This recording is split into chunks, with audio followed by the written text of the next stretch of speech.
Welcome back to another episode of the All About Us podcast, where we deep dive into the stories behind the people, their passion, and their purpose. I'm your host, Carl Allen, and today's episode is going to hit you right in the heart. All right, everyone, get ready to be inspired because our next guest has a story that will remind you just how powerful resilience and determination can be. Today, he's the founder of a thriving seven-figure business. But growing up poor in a family in the Philippines, he faced more adversity before adulthood than most of us can imagine. But with a heart full of hope and just $50 in his pocket, he didn't just survive, he soared.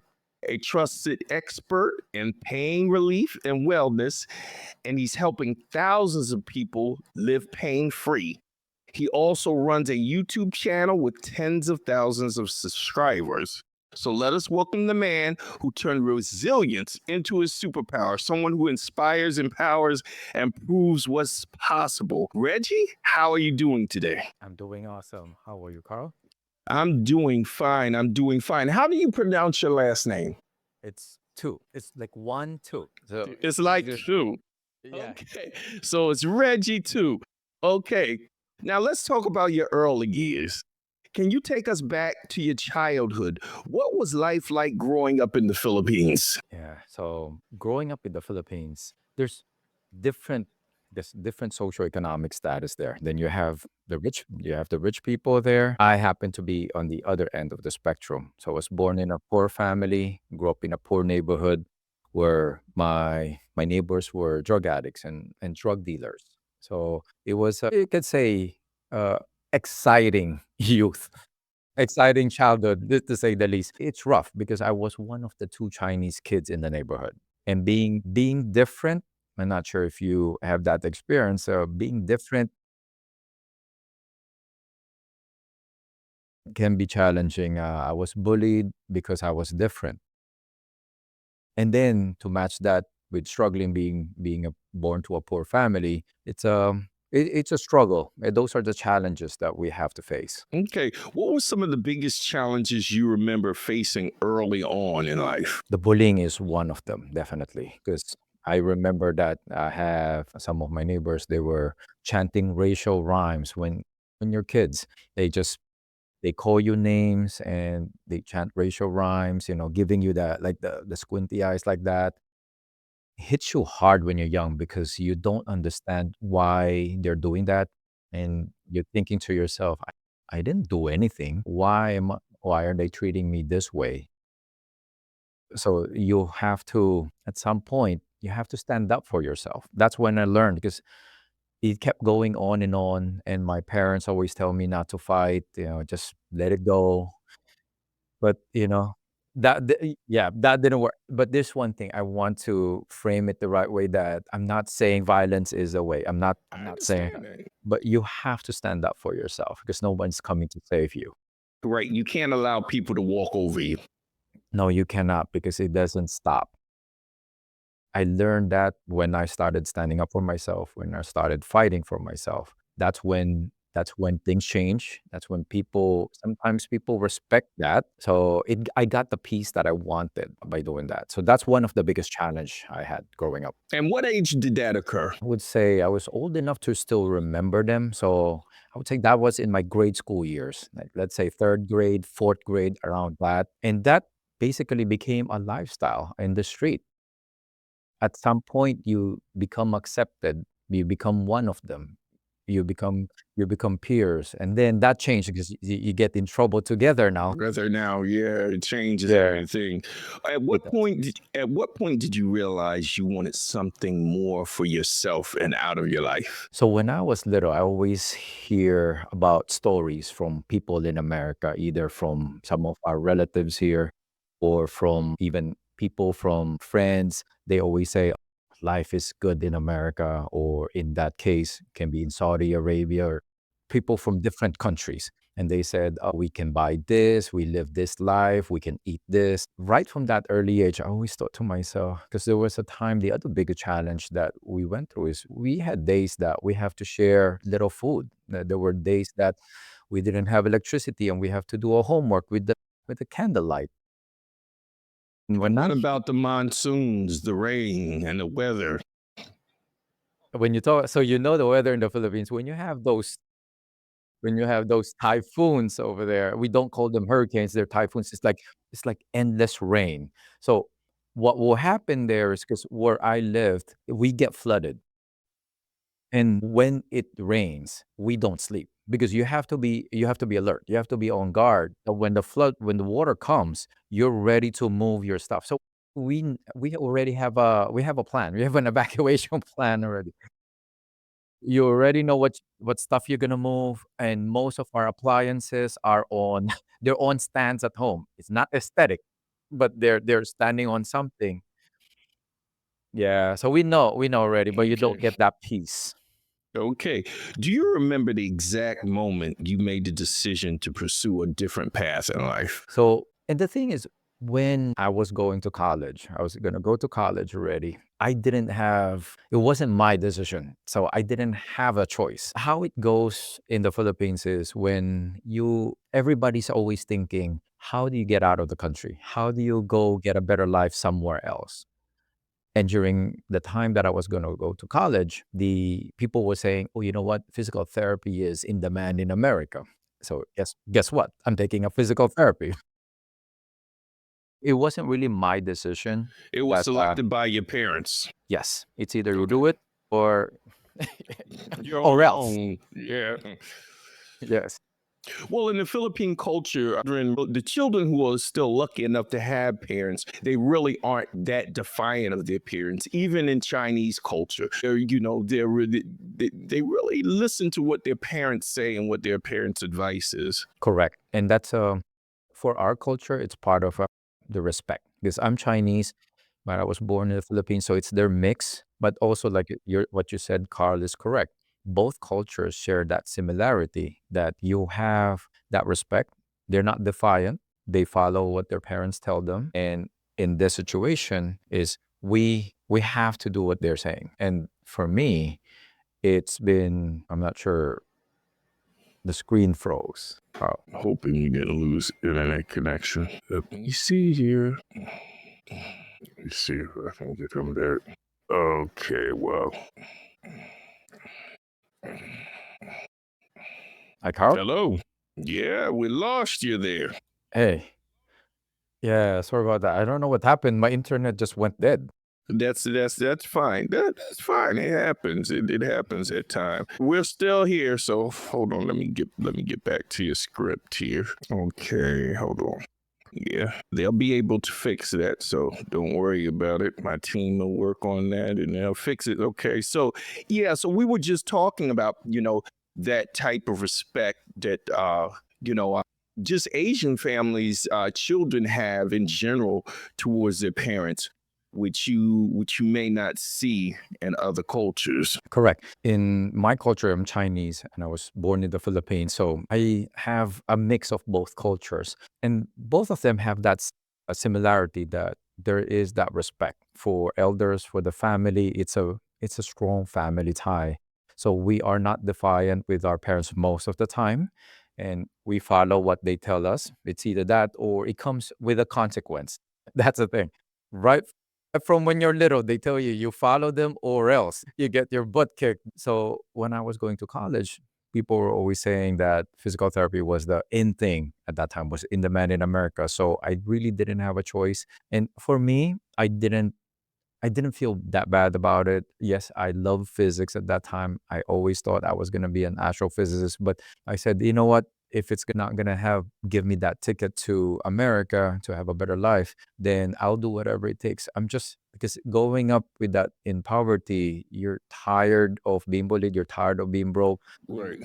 hear those great stories from other people. So you want to have a taste of what that better life is. So whatever it takes, and if going to physical therapy school is what it will take to get me there, hey, sign me up. So that's what I did. So with just $50 in your pocket, you started a journey that would change everything. What gave you the courage to take that leap? Yeah, so it's a great question. That was a pivotal moment for me because I didn't have much. I know that that $50 is not gonna go that much. And I said that's after I spent all my life savings paying for the exam, paying for the airfare and everything. But I said to myself, it's either one, I stay there and try and save every little money that I was making at that time. I was working in the hospital and still not able to support myself, still having to live with my parents and not being able to save enough that I can maybe buy something in the future, like buy a house in the future. I just don't see that happening.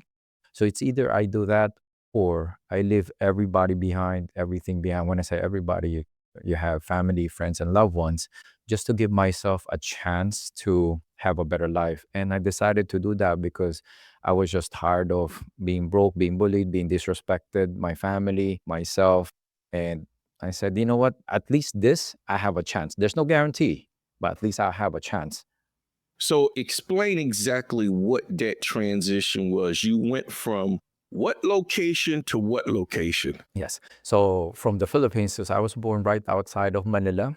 So from there, came, QC, Quezon City? no, it's actually Valenzuela. So Venezuela. you know a few places there, Carl. I was in the Marine Corps, and so I was in the Marine Corps, so Longapole City, Subic Bay. Yes. So yes, I know quite a bit about the Philippines, but continue. Mhm. Yes. So from there, I came to New York because that's where I have relatives. So my aunt lives in New York. I said, you know what? When you come over here, the first place that you can go to is where your family is. You would think that your family will be the one supporting you.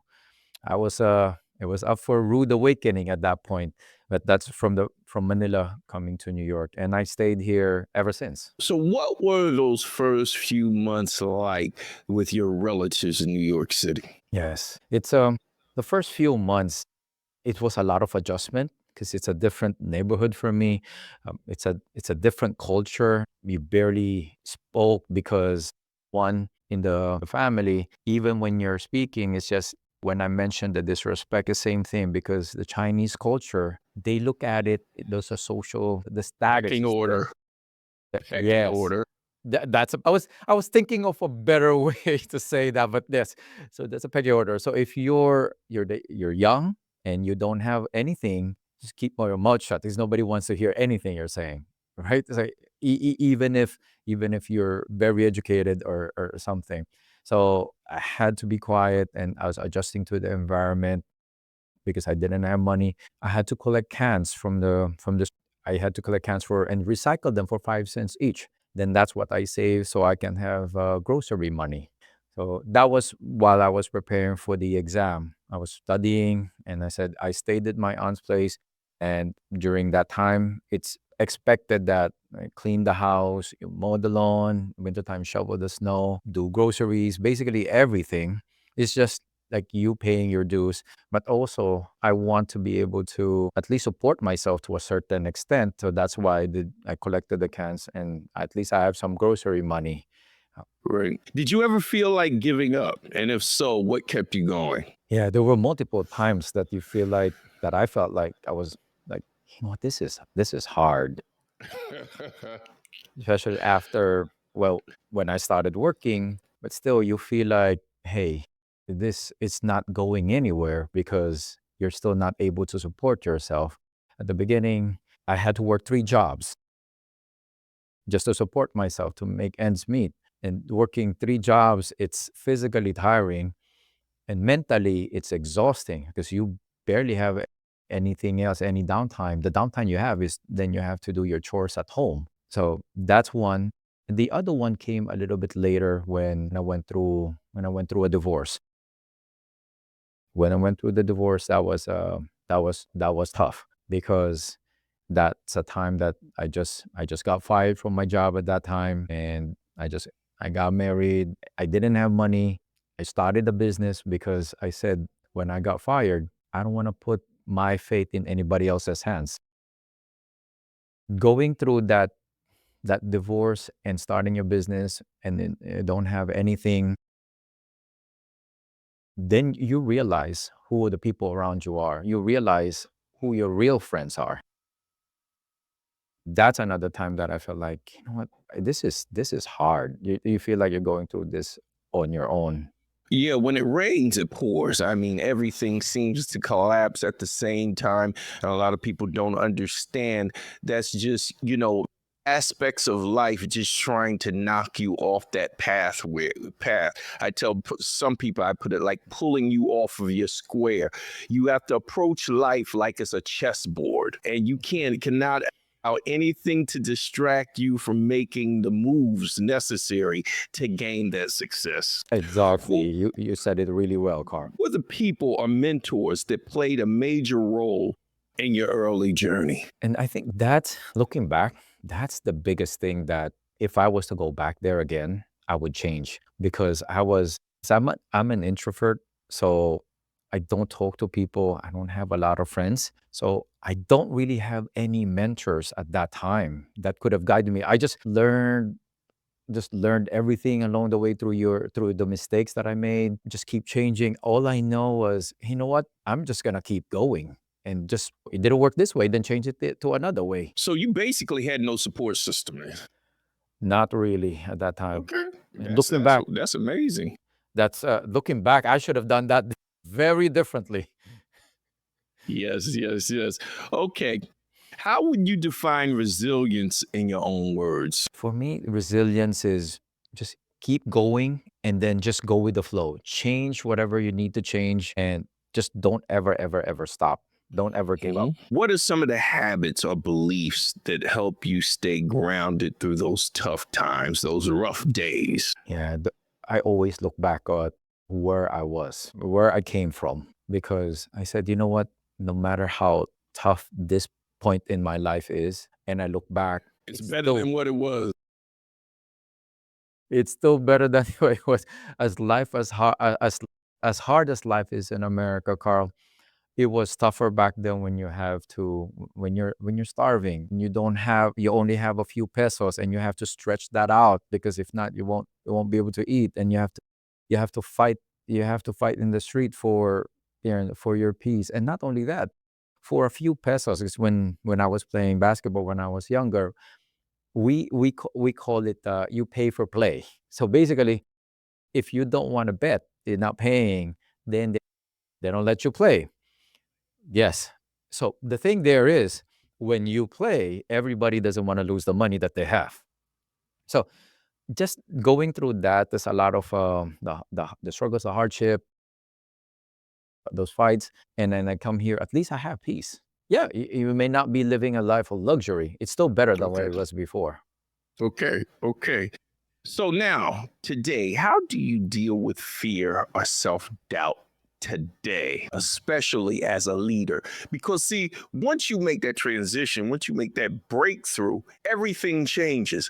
So now it's just not you. It's like, okay, I have other people I'm responsible for too. Like I have a podcast team. I have 4 other people who I actually pay, to pull this show off. And so now if that's their income. So everything just changes. And how do you personally deal with that? So for me, seeing that, looking at the people I work with every day and they work for me, but I made sure that we pick the right people who are good fit for us, meaning aligned with our values. And I love the people who are working for me. We have a staff of basically 10. We have 18 person, 2 virtual. And that gives me the motivation to get up every day, to show up and to be my best and do my best, because I have 10 families. Like you said, you have 4 people relying on you to support their family. I have 10, not including myself. That that gives me the fire every day that, hey, you know what? I'm serving people, serving our patients, now inspiring other people to know what's possible for them. But also I have 10 people who I'm serving that relies on this income to be able to support their family. I it doesn't give me the it doesn't let me think of, hey, I wake up this morning, I'm tired, I don't want to be a leader today, I don't want to be an adult today, Carl. I forget about that. And to your question earlier about that fear, we always have that fear. I still have that fear, that self-doubt. But you know what? I always think of it this way. When I'm afraid of something, I always say, hey, the life that I want is on the other side of that thing that I'm afraid of doing. So I've overcome a lot. Then what's this, or why can I not overcome this one? This is just another obstacle, another hurdle for me to overcome to get to that next level where I can serve people even better. Okay, give me a 30-second spiel or commercial concerning your business. So our business is mainly is we serve What's people. the name? What's the name? Where's it located at? Restore Plus Physical Therapy. We're located in Queens, New York. Yes. And in our facility, we help you get better, but also we make you part of our family. It's the experience that matters for us. You become part of our family, you stay in our family, and that's what sets us apart from everybody else. A lot of people, they can have better credentials. It's easy for them to have a bigger facility, more modern equipment, but it's not easy for them to have a bigger heart. And that's what sets us apart. Okay. Okay. And how long is this in your original location? Yes. So we've been here 12 years. 12 years. That's good. That's good. That's Thank you. good. Yes. And so tell me what it was like first setting up in that location. Describe the neighborhood in Queens and give us kind of like a breakdown of the cultural diversity of your clients. That's a great question. There's one thing I love about Queens. If you them in Queens, you see it's very diverse. It's, I think, one of the First, yeah. it's one of the most diverse places in the States. We have people from different nationalities, Philippines, different Hispanic countries. It's just European countries, is like all over. And so that's what we have. I actually started speaking Spanish quite a bit well, I have to say, conversational, because you learn that. And going back, picking a place, and this is the interesting part there, because when I got fired, so I said, let me find a place where I can start my own business, but it has to be within a certain budget, because I didn't have money. I had to borrow money from the bank, and you have to stretch it out. So where my previous employment was, it's a very residential neighborhood. It's a great place to be in. There's like 5 physical therapy places there in a 4-block radius. Just because it's residential, so there's a lot of competition. But at the same time, rent is very expensive there too, because they know that's prime real estate. But because of my budget, I said, I can't afford this. So I started 15 blocks away from that, because where my location is now, we have the train, which is good. I said, at least we have that accessibility with the transportation, but it's not where people are at. Common sense will tell you, you want to be where the people are at. But this is the place that I can afford. So I started here. It was looking back, if I know then what I know now, I may not have pulled the trigger. I was this little kid with a big dream. It's like, you know what? I got a big space because it was cheap. And I said to myself, I'm going to fill this space. And that's how we started. I said, as long as there's that accessibility with the transportation, I picked it. I'll be fine and I'll draw people in. But here's the thing, we are serving people who have pain, have a hard time walking. And here I am asking them to walk 15 blocks or commute 15 blocks, and they have a hard time walking.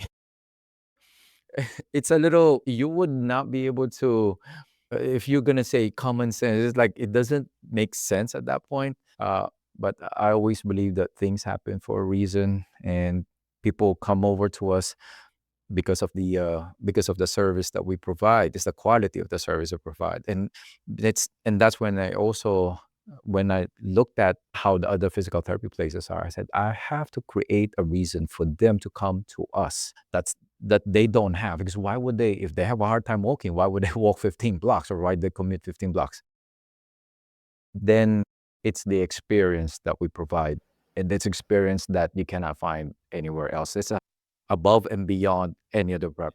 That's great to hear. Now, how did this expand from your location to this? It seems like you have a very, a growing YouTube channel. How did that expansion take place from, going from your physical location to expanding online onto YouTube?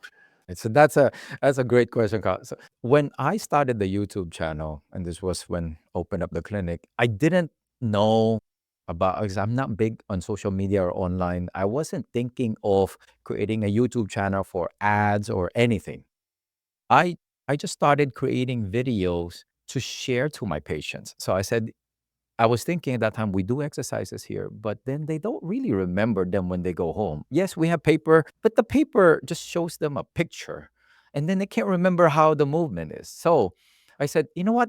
I just grab a phone. At that time, it wasn't HD, nothing like what we have now.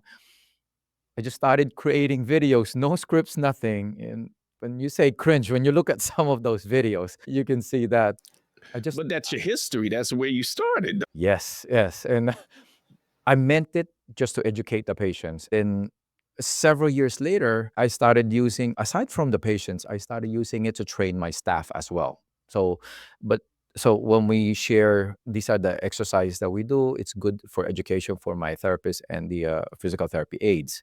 And then a few years later, I realized, I was like, oh, you know what? I get subscribers. I didn't even know like the subscriber count was growing. It was maybe 3 years ago that I realized that I knew more about YouTube. And then I said, you know what? If this is growing, might as well do a better video. And that's when I evolve, and the subscriber count just jumped higher since then. Because Right. then the quality of the Okay. videos is a lot better. Better, right. Okay. If you could go back and speak to your younger self, what would you tell your younger self? But that's a great question, Carl. If I can tell my younger self, I would tell him two things. One is just believe in himself, because there were several times in my life that I felt like I was going to give up. I felt like it was too much. I would tell him, don't stop, just keep going, because life will get better. You'll be able to live a more comfortable life. You'll be able to serve thousands of people year after year, and just believe in yourself. So that's one. The other one is connect with other people. Like I mentioned earlier, so that's something that, going back, the journey is tough. It would have been easier if you have a mentor, a guide, or even just a support system. It's a lot easier. So open up to other people and build that network, build those connections. What do you think were some of the key things that you did that took your business from a surviving business to a seven-figure business? One of the main changes there, or I would say the main change there happened, it was that 1 year. That was a pivotal year for me, personally and in the business, because I knew how to treat patients. I started the practice thinking, hey, you know what? If I can get people better, I won't have any problem in growing the business. Then what I didn't realize or anticipate was, when you become a business owner, you're a leader, you have people that you have to hire. And I approach it not the best way at the beginning. There was 1 year that I had 27 people came in and out of my company, and I had a team of 6 at that time. Very high turnover. It was a toxic environment. And looking back, and at that time, I said to myself, why is this happening? It cannot be all because they're bad people. Don't get me wrong, Carl. Some of them deserve to get fired.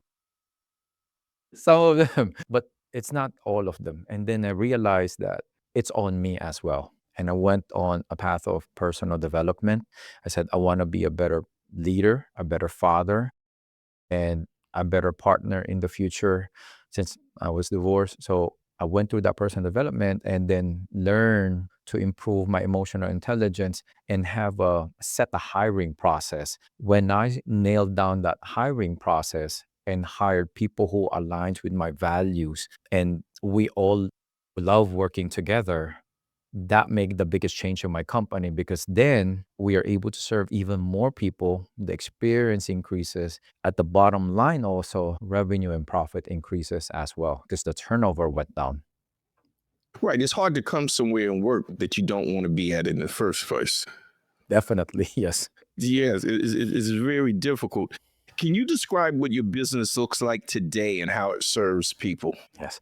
So our business now, when you come in, we focus on that patient experience. So we have a 5-page guide for training our staff on what that patient experience is. Right from the second that we pick up the phone, we started creating that experience already. The moment you come in through the door, we have a smiling face greeting a patient already. Everybody says, just give you a few examples. Everybody knows the patient's name by name. And then we, right from the beginning, we anticipate the needs, we fulfill those needs, we do what we can to be able to help them answer all those questions. And then at the end, we follow up also. We tell them, once you're part of our family, you're always going to be part of our family. You need us, we're always here. You have emails, you have social media. There's so many ways of communicating. We make sure that everybody's taken care of. And along that journey, we celebrate those wins, those progresses, because as you go through your healing process, sometimes it's hard to see those times that it's hard to see those little improvement that you make. Like if your hand can raise up to this high, the next week it can raise up to this high, you feel like it didn't make any difference. But those little things, you compound that, you'll be able to reach your be able to reach up after a few weeks. So those little things we cheer people on and just keep pushing them. Okay. Okay. What makes your approach to pain relief and wellness unique and different? The way we see a patient makes it different because it's not, you will see in a lot of physical therapy clinics that when they see a patient, they see, oh, you have a shoulder pain. They would say, you have this movement, you cannot do this, you can only reach this, your strength. They assess that. For us, we see the whole person because some of your problems are not only because of that pain. There are, one is you have to get the person to buy into the program first. Because even if you meant to help them, if they don't, if they don't have a good experience, they're not gonna like to go there. If they're not going there, they're not gonna get better. They're not gonna be compliant with the exercises. So we address all those things. If people are, because of their injury, they're depressed or they lack motivation, we address those part, the psychological part, the emotional part. We address the whole person compared to just an injury or a diagnosis. Okay. What do you think is the most misunderstood part about being a physical therapist and being an entrepreneur? So, being a physical therapist, one of the most common misconceptions that people have is I have patients coming in and they said, I want to get a massage. They always think physical therapy is massage. So, I said, those are two different things. That's one big misconception that when it comes to physical therapy. When it comes to being an entrepreneur, I hear that even from kids. They tell me, I want to be an entrepreneur so that I can make a lot of money and I can control my time. They don't realize you don't have a whole lot of time. If you don't structure it properly, you will not have the time. Exactly. And the whole lot of money, it takes a whole lot of work to get that whole lot of money. And sometimes, and sometimes you put the whole lot of work for very little money. So That's true. that's the biggest misconception that I encounter when it comes to entrepreneurship. I don't know if you agree with that, Carl, or if you hear something agree. different. I agree with it. I agree with it. Now, we're going to go into that section of the show called Flip Mode, where you get to ask me 3 questions. I'm excited about this. And my first question is, what made you decide to do what you do now, Carl? Like doing a podcast, interviewing people, and sharing these experiences? Because when we went through COVID, it seemed like the world kind of broke apart. I mean, everybody was stuck at home. And then you had this whole thing with George Floyd and Black Lives Matter and everything else like that. And I just took a different approach. I wanted to do something that brought people back together, where, we're not stuck in our own little communities, but, we get to share our culture with other people, people of different cultures, and we get to see how we're all interconnected, and we get to see that we're not so different at all. And that's great. That's a great cause. I admire you for that. The next question I have is, you've interviewed a lot of people, you heard a lot of stories.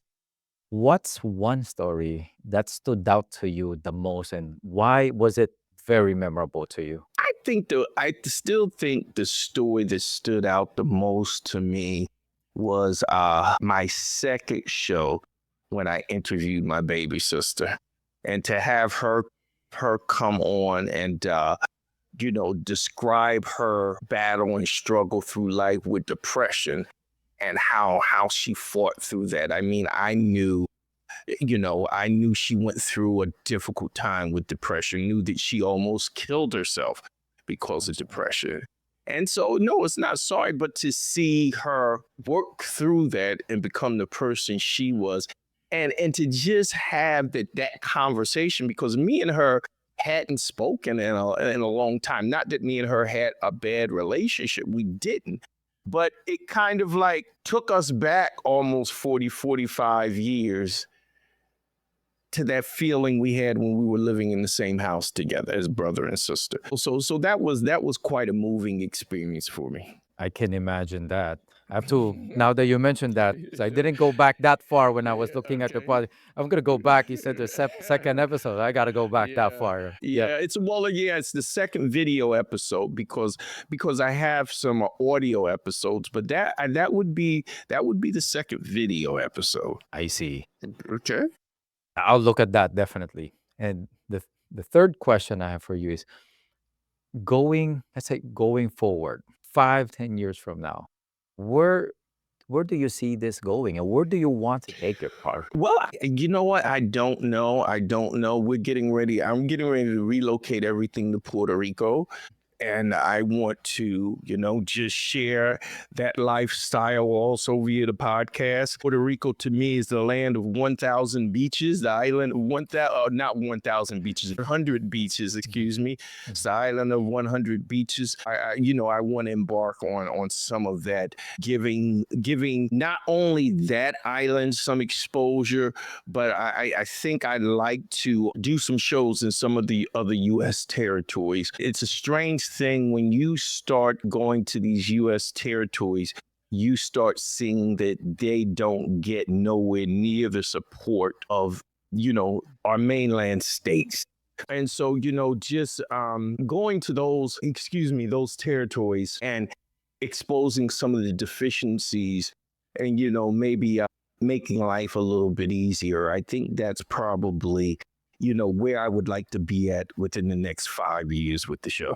That's great. And I hope and I pray that you'll be able to achieve that, because that's great to bring more exposure to this. Speaking of the beaches, if you thought you've been to the Philippines, there's a lot of nice beaches in the Philippines. Yeah, there's a lot of nice beaches in the Philippines. There sure are. The Philippines is really a beautiful place. When you can look past the poverty, and some of the bad weather, the Philippines and the heat. The Philippines is a very nice place. What advice do you have for someone who feels stuck in their current situation? If I can leave everybody with one thing, is I'll leave them with this: just be resilient, because life will knock you down. That's a guarantee. But to stay down, that's a choice. So get back up and just keep going. Reggie, how do you want to be remembered? Not just as a business owner, but as a person. That's a good question, Carl. And the reason why I started speaking, my speaking journey the last year, is because I want to have this as a legacy. Because I've had the business, I've had the practice, but something is missing. So I want to be remembered as a person who I can inspire people, especially immigrants, but not only immigrants, everybody who's going through a hard time in general, that you will be able to achieve whatever you want. That dream that you want, you keep going, you'll be able to achieve it. And that's an example I want to set for everyone. And that's an example I want to set for my son as well, because that's the legacy I want to leave behind. Okay.